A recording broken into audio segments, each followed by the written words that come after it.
12ই June বরিশালের একটি আবাসিক রেস্টুরেন্টের সম্মেলন কক্ষে এনসিপি বা জাতীয় নাগরিক পার্টির বরিশাল জেলা শাখার পরিচিতি সভা অনুষ্ঠিত হয়েছে।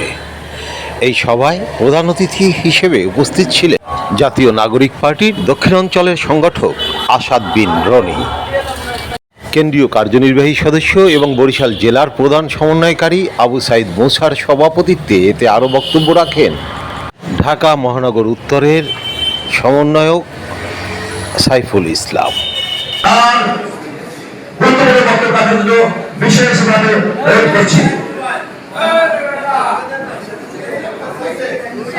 যারা আছে তাদের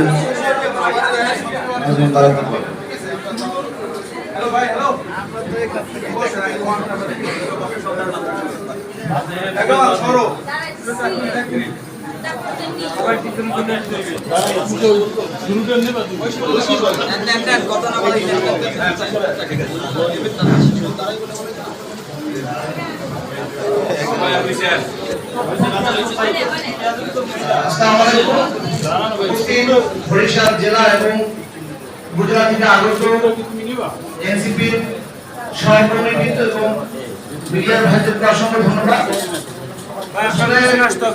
জাতীয় নাগরিক পার্টি অভ্যুত্থান পরবর্তী বাংলাদেশের রাজনীতিতে একটি নতুন বার্তা নিয়ে মানুষের কাছে হাজির হয়েছে।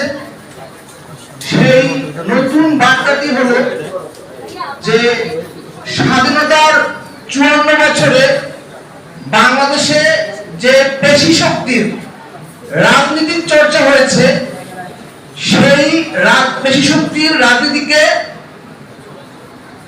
জুলাইয়ের অভ্যুত্থানের মধ্য দিয়ে বাংলাদেশের মানুষ প্রত্যাখ্যান করেছে এবং আগামীর বাংলাদেশে যারা এই পেশি শক্তির রাজনীতি আবার করতে যাবে, সামনের দিনেও মানুষ তাদেরকে প্রত্যাখ্যান করবে। বন্ধুগণ, আমরা দেখতে পাচ্ছি যে একটা রাজনৈতিক সংগঠন তারা আবার সে আগের মতো হত্যা রাজনীতি শুরু করেছে। তারা আজকে তাদের নিজেদের দল এবং অন্য অন্য অপর রাজনৈতিক কর্মীদেরকে সহ প্রায় 100 বেশি হত্যাকাণ্ড তারা করেছে এবং গতকালকে নারায়ণগঞ্জে এক সন্ত্রাসী ছাত্রলীগকে এলাকার জনগণ যখন আটক করে, তখন ওই দলের সন্ত্রাসীরা গুলি করে তাদেরকে আরেকজন নিরীহ লোককে, এক ব্যবসায়ীকে নারায়ণগঞ্জে হত্যা করেছে এবং দেখেছি গতকালকে এক মাদ্রাসার ছাত্রকে তারা গুলি করে হত্যা করেছে। এই হত্যার রাজনীতি আমরা চাইলে দেখেই তো জুলাই অভ্যুত্থান হয়েছে নাকি? তো আমরা যদি সেই হত্যার রাজনীতি আবার ফিরে যাই, তাহলে আসলে এই হাজারো শহীদ যারা তাদের তাজা রক্ত দিয়ে আমাদের নতুন একটা বাংলাদেশ দিয়েছে, তাহলে আমরা কি পেলাম?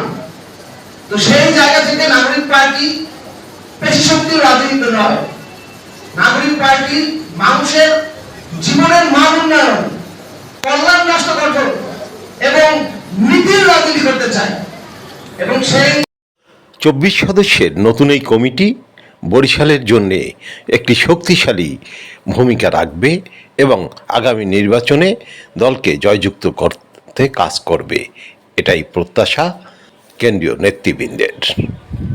আরিফ আহমেদ, বরিশাল।